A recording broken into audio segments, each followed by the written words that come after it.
Close your eyes and picture a scene polished to perfection. Soft restaurant lighting, muffled laughter, the clink of glasses. Two people at a table. On the surface, it's a rom-com moment. Smiles, intrigued glances, light touches on the hand. Now imagine an invisible projector hovering above them. It doesn't project light, it projects shadows. These shadows are your hidden selves. The man's shadow self might be hunched over, craving validation. The woman's might be cold and judgmental like an auditor during a review. While your bright selves chat about trips to Italy, your shadows conduct a quiet, rapid negotiation. How much attention for how much admiration?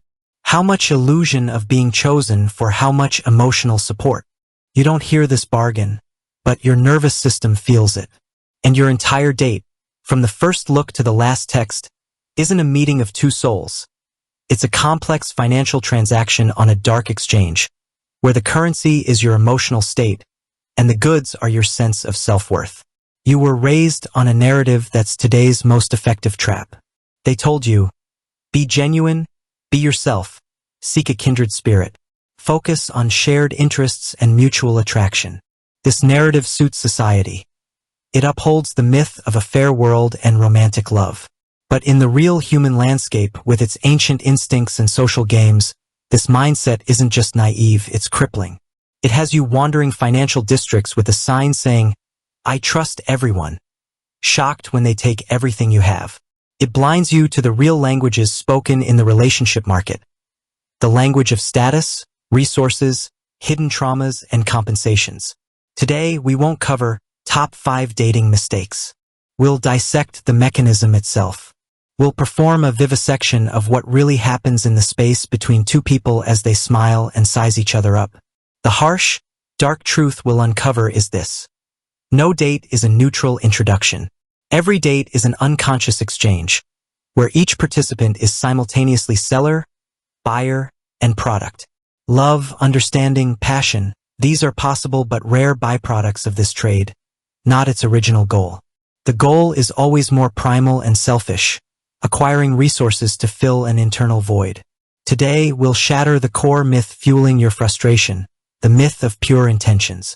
The belief that if you open your heart and show good intentions, you'll automatically attract open-hearted, good people. It's an infantile faith in magic, that the universe rewards the good kids. The adult world of relationships isn't a kindness fair. It's a complex, often cynical ecosystem where the most aware survive and get what they want. Not the kindest, but those who grasp the hidden rules and the language of unspoken contracts. You either play knowing the rules, or you become a pawn in someone else's game. All your pain when after a few perfect dates someone vanishes.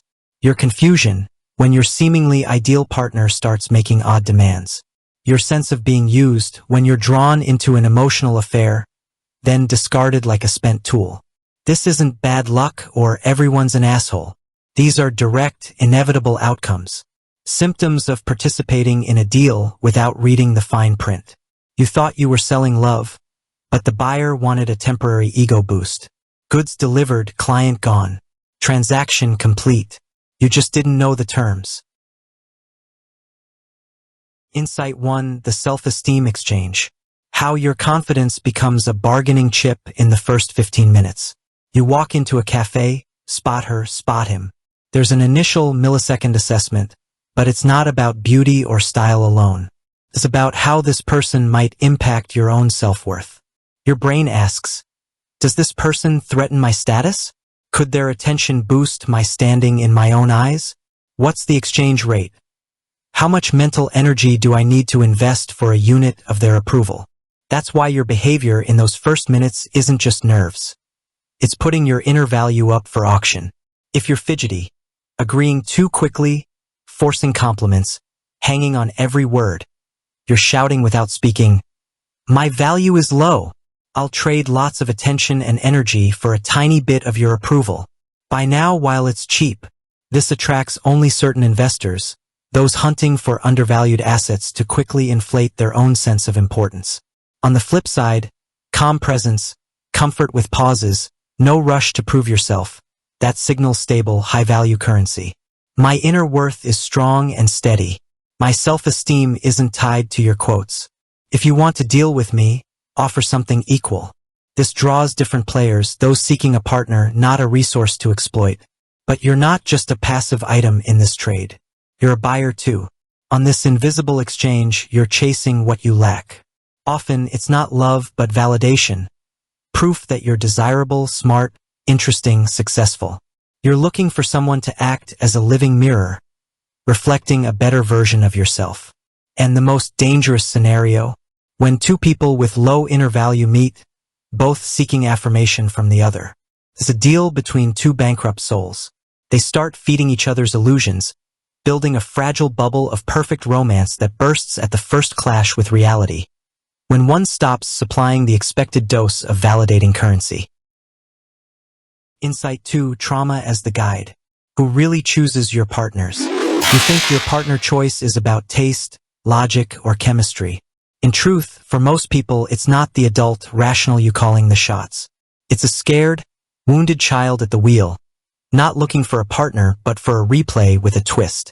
They're seeking a chance to relive old, unfinished pain from childhood or past relationships.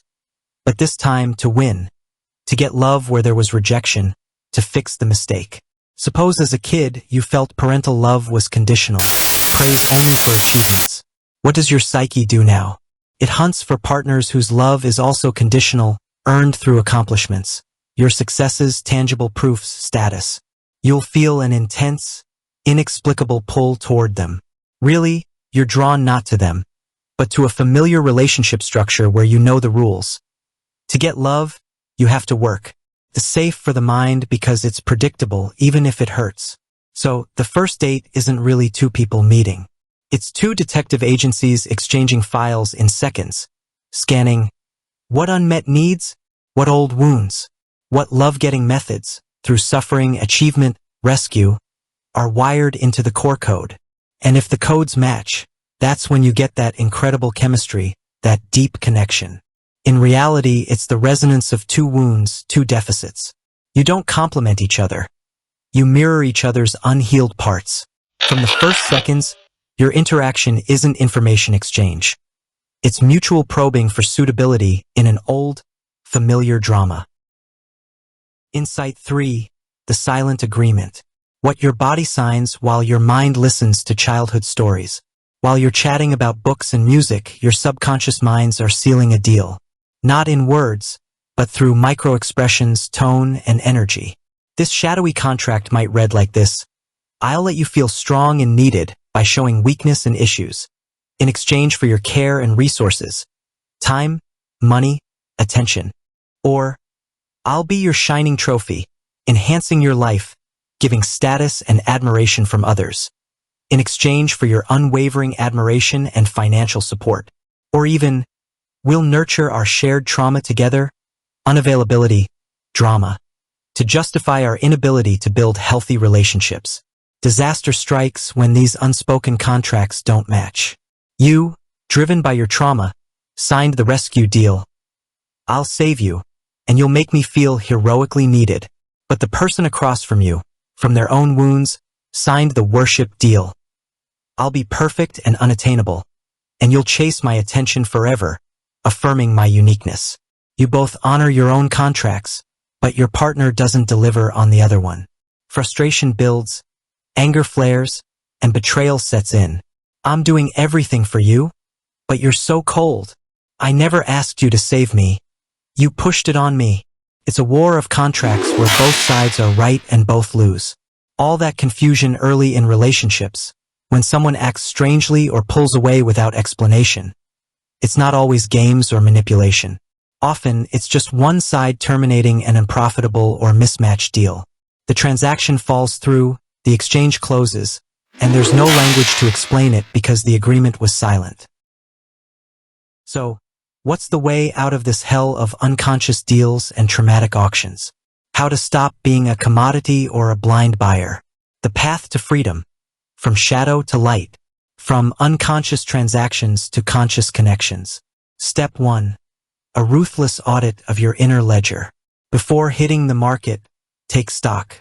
Sit down and ask yourself, writing it out, What deficit am I most often trying to fill through others? Tension, validation, a sense of control, feeling needed. And now, the even more crucial question. What price do I usually pay for it? My self-respect? My time for pursuing goals? My boundaries? Until you know what you're selling and buying, you're just a puppet on the market. Step 2. Developing dark vision, the ability to read real offers. On a date, tune out some of the focus from the words. Shift it to the meta message. What is the person doing to get your reaction? Bragging? Playing mysterious? Seeking pity? Showing submission? Each of these patterns is a sales pitch. Bragging says, buy my status by paying with admiration. Mystery says, buy my scarcity by paying with pursuit. No need to judge. Just decode. Once you see what's on offer, you gain freedom of choice. Accept the deal, negotiate, or walk away. Step 3. Initiate transparency, the riskiest and most powerful move. When you sense the game slipping into old, familiar, toxic patterns, you can do something outrageously bold, gently peek behind the curtain. Not accusing, just observing. You might say something like, sometimes it feels like we're all playing these weird games on dates, trying to prove something, but hey, without the games, what really matters to you in another person? This phrase is like a beam of light in a dark trading hall. It scares people because it breaks the rules, but it can separate those who only want to trade from those ready for a genuine, unfiltered meeting. When you start applying this lens, the dating world stops being a field of blind hopes and bitter disappointments.